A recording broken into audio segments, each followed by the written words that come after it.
So that's the main part here. Resources, all these things. I hope you have clicked as well. If you go to create databases, so all these things come there. What we have to do to select the databases, we need to click under this heading, create database, click on create database option here.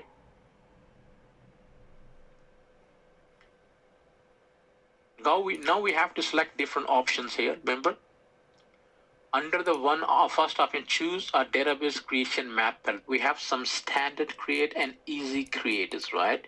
When we say easy creates, it means they do not ask any option and they're going to create automatically for us, but we do not know what's happening behind the scenes. So best option for learning point of view and for your assignment point of view, you have to go for standard by default, standard create. So that's why I'm selecting, and you have to select standard create as well. If I go for the next option, look, an engine option. Remember we discussed under this RDS service, we have different databases. We have SQL Server, Oracle, Postgres, Azure, MySQL, and all MariaDB here. But remember, we're going to use MySQL as open. So we can use other as well, but because you used MySQL before, you can select MySQL here. So after selecting that engine, we have a different engine and different types. So we are selecting MySQL here. After selecting MySQL, the next option says, remember, the MySQL community, they have different versions come there, remember? So you can select whatever version you need it, but go for by default. Why this version, remember? When we move our database server, our local premises to cloud, so sometimes we need to use the same version whatever we're using in our local premises for compatibilities, right? That was a good idea. Right now we are not moving from our local premises to cloud. So just I can go for by default. Maybe you will see maybe some for 8 point, whatever version coming by default for you, just leave as it. If you want to change, it's not a big deal, it's right. It's up to you. But whatever comes to by default, stick with it. So I'm just stick with my MySQL, this version there.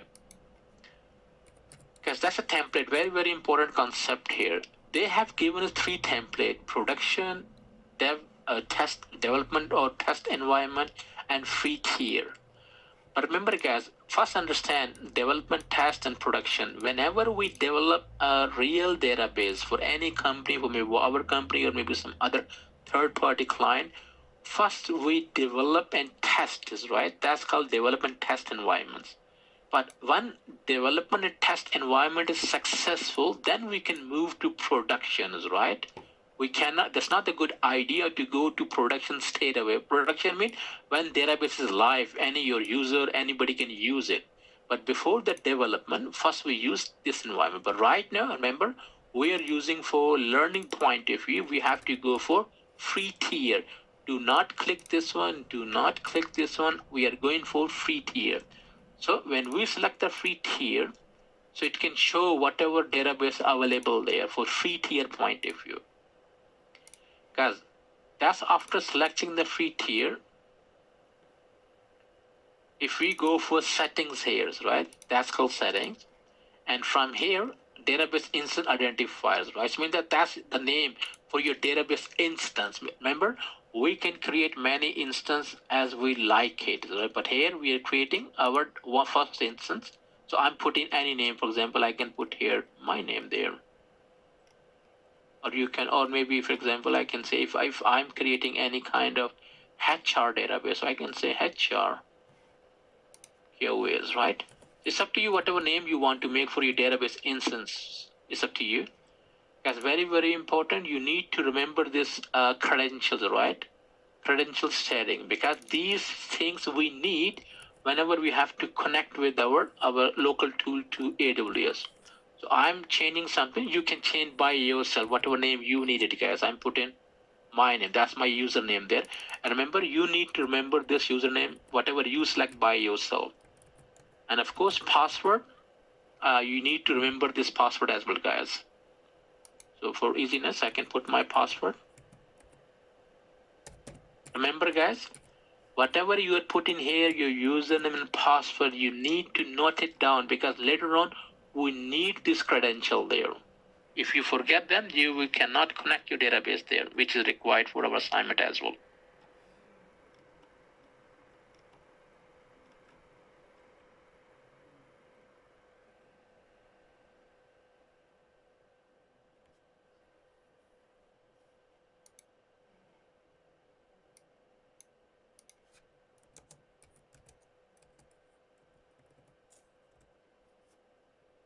put this here, guys? Let me confirm it is I put there.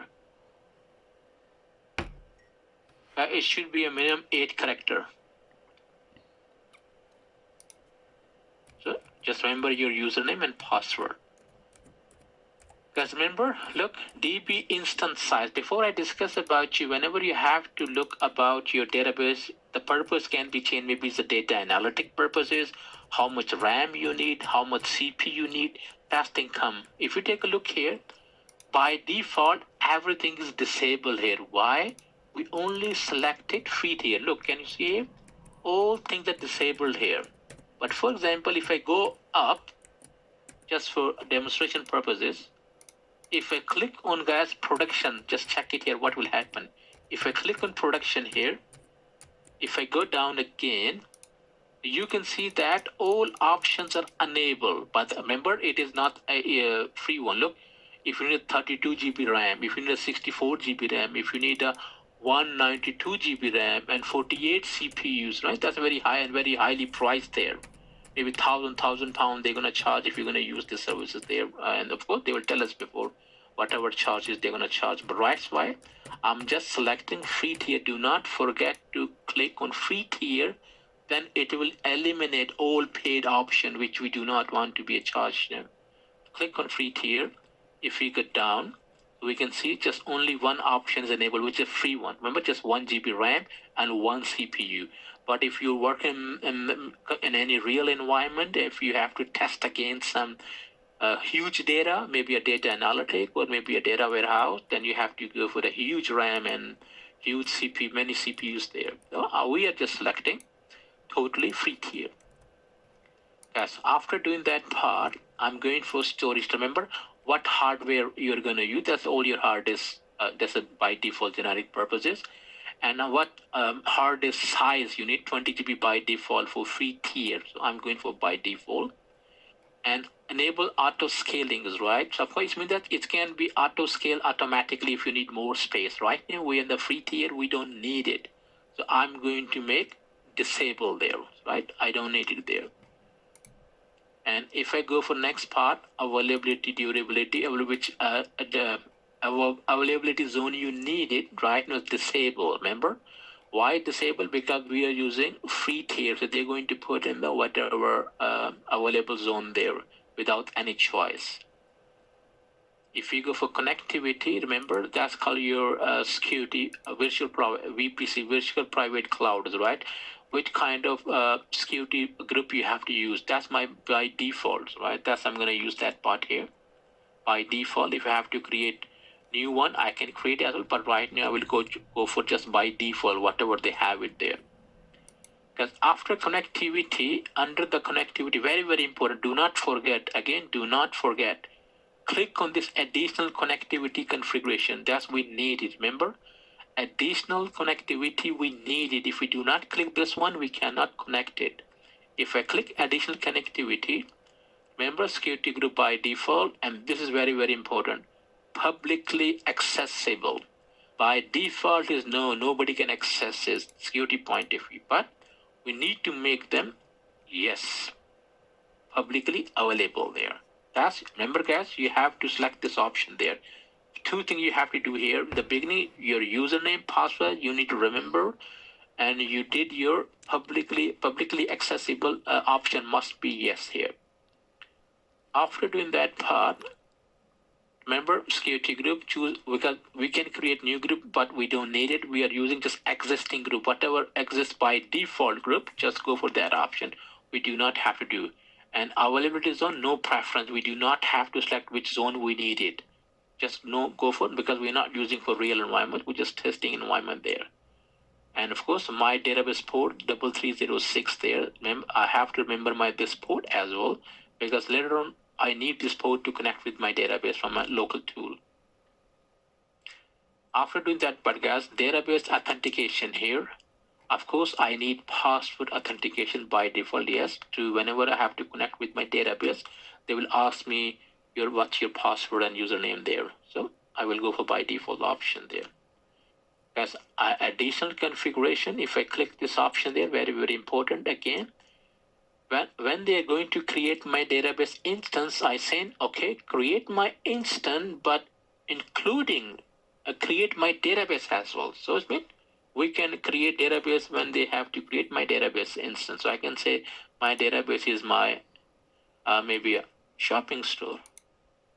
I can make just name there, right? You can make any name. I'm just putting a random name, my shopping store there. That's my database name there. And whatever, remember a DB parameter group, I told you if you have to go to administration side or development track, then if you go to administration, you need to know about all which parameter you have to set. They're by default, but if you have to go for advanced things, you can change this old group parameter. So they have just by default parameter groups come there. And of course, all optional groups, all whatever they have in the top there, by default parameter group come there. If you take a look, backup option, guys, here, enable automatic backup here. This means that right now we're in the free tier, and even whenever you're in the free tier or a testing environment, we do not need to enable that option because it takes space. We only enable this option when we're on the production environments, right? So that's why I'm going to disable this option. I don't need it. And when we say monitoring here, guys, this is called enable enhanced monitoring. Of course, we don't need it. When we say monitoring, they can CPU performance, how our database is running, so we can monitor each and everything. We do not have to monitor there. And log export there. Whenever we run our databases, so we have this option. So whatever error come, how many people connect with databases, what query they run. So we have the different logs there. So in the test environments, in the free tier, it's not a good option, but in the production environments, we always enable this option there. Right now, we're in the free tier, so we do not need to generate any kind of logs there. But in the production, it's a good option to enable these things to keep eye on everything. And IAM role, right now, we're not using IAM role, so we don't need it. And when we go for, guys, maintenance, remember, maintenance enable auto minor version upgrade. It means that because we are using cloud, so when we create any database instance, they're saying it whenever any new version come for your database, they're going to update automatically there. Of course, it is a good option for the production environments, but we're in the free tier, we don't need it. So I'm going to disable this option there. We don't need to update automatically there. And maintenance window, if you have to maintain your window for all fragmentation or clear something, you can select this option. Look, select window, and all thing come here, Monday, Tuesday, whatever you want to do. It is good for, again, for production environments. For the free tier testing, we don't need it. That's why I'm going to put here, no preference here. When we say deletion policies, mean that's, guys, if you create your database and you delete accidentally something, if you enable this option, so you can get back with the one click. That's called deletion production. But right now, again, we are not creating any database, and still we are in the free tier, and maybe, or then it can be a test environments, but it is a good option if you are in the production environments. Right now, we do not need this option there because it takes more space. If you have the database, if you delete something, it's going to create the more table, put your data all there, and it takes space. So it is a good option if you are in the production environments. Remember, guys, this estimated monthly cost is showing us right now we are using free tier. Remember, 750 hours of Amazon is free, and 20 GB of your disks, all your automatic backup. That's your free tier we are using here, guys. Remember, before moving forward, remember, you need to remember all this. But when you will do your assignments, you need to explain all these steps there. But all these options there, and remember, you need to remember, very, very important, which you forget. Remember, you have to remember just check before going to next part. Did you click the yes option, public accessibility? And you have noted down your username and password, which I showed you before, because we need two things here. But after doing that part, that's it. I'm going to click my create database here, and you will do, guys, similar way. Look, this HRQ is coming here, and it's still creating. It's take 1 or 2 minutes to create my database here. Guys, are you following my steps, or are you just watching it?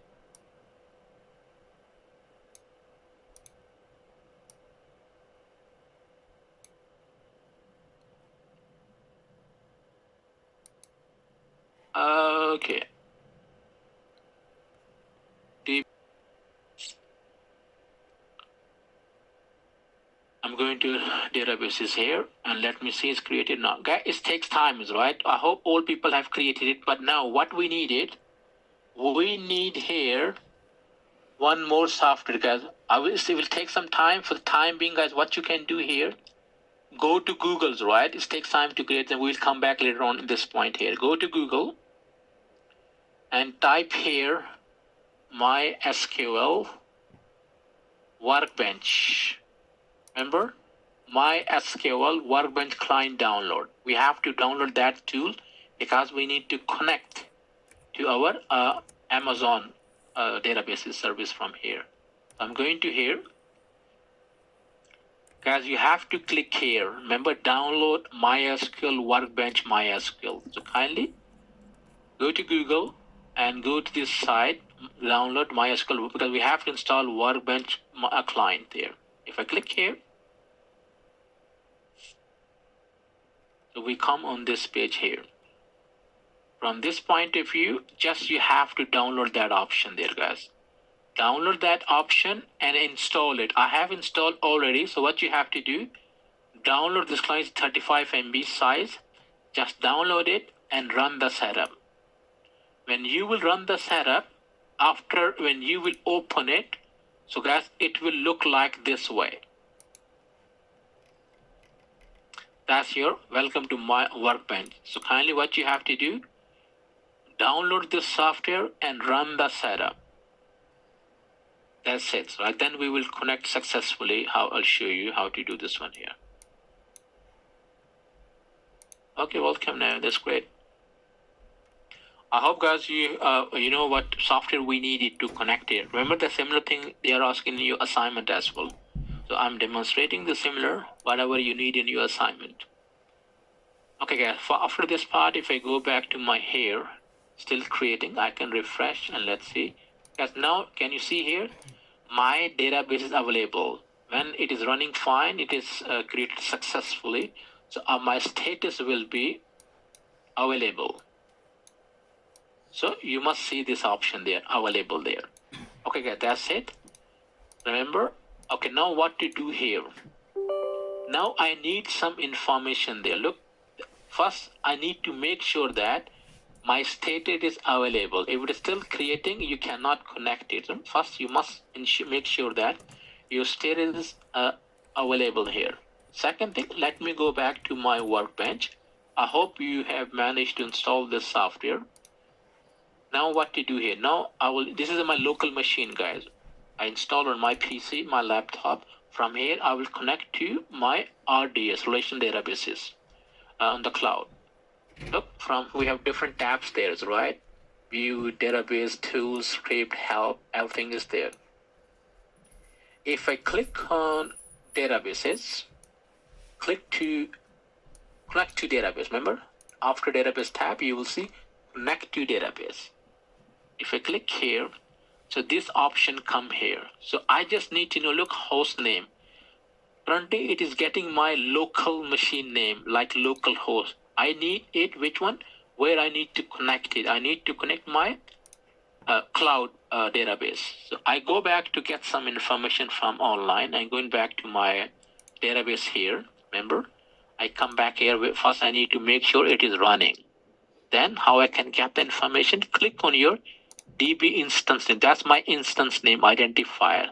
I'm going to click this link to get more information, what I need to connect my database. If I click this option here, if I go down, can you see here? Connectivity, security, all things come here. But again, before moving forward, I need to set up something. I need to configure my security group before getting some information there. I hope you are following my steps. Remember, before connecting it, I need to configure my security group.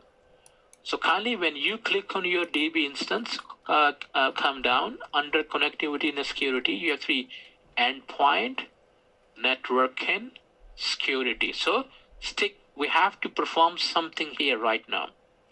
Under security, maybe you can see maybe many groups, right? I have just one group, remember? I have only one. Just make sure Your public accessibility is yes. Look, my is yes. If it's no, you cannot connect it. So I hope you have clicked this option and you're able to see yes. And second thing, look, this is my VPC security group. Maybe if you created some group before in your EC2, you can see more than one group, but I have only one group there. So whatever, if you have more than one group, just click on the active one. Just one will be active at a time. So this group is active. So I have to change something here to MySQL point of view. I'm clicking this group here.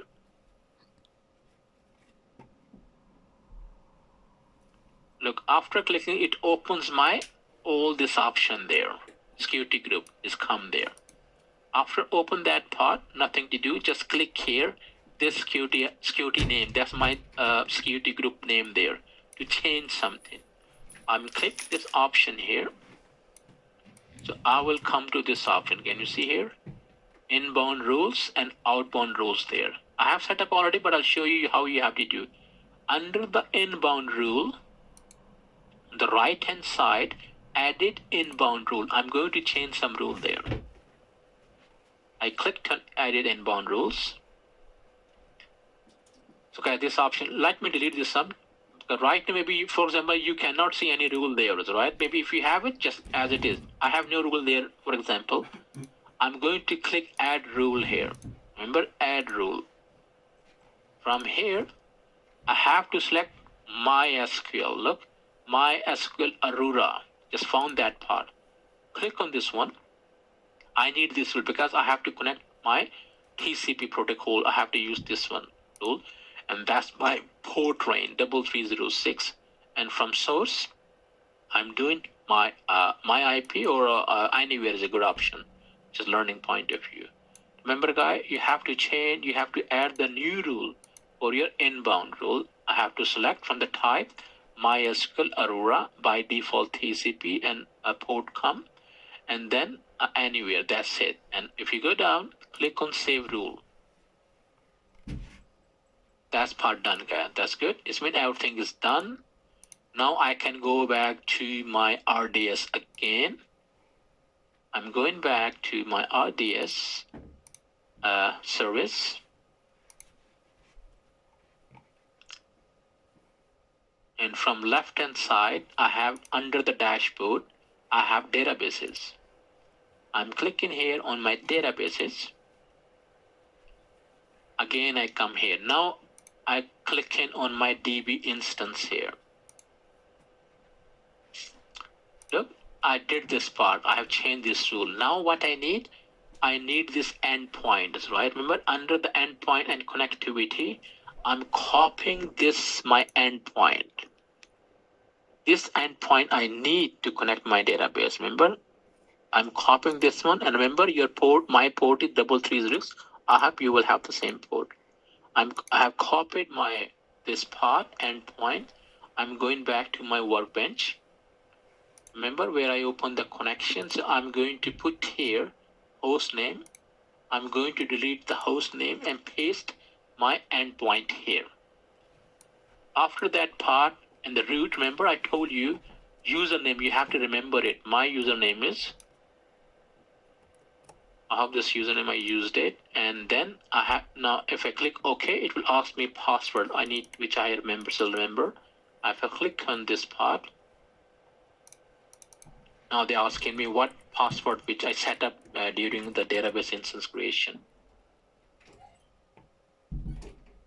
I put this one here. I click OK. If it is successful, you will see the next screen automatically there. But now you can see, look, now my tool has opened. Look, I'm connecting with my database, cloud database. The left hand side, remember I created my shopping store. This is my table there, shopping store, which is coming from Amazon RDS service or MySQL. Whatever I will create here, it will be uploaded to my cloud database. Okay, this is how thing works there, right? This is all complete about your even assignment as well. So technically, that's I had to show you guys demonstrate you these things today. So please, if you have any question, if you're stuck somewhere, let me know. Even I have a recorded video as well, which I recorded, day before yesterday, the similar way. So I will send you the link so you can watch a video as well, all these steps, if you forget something.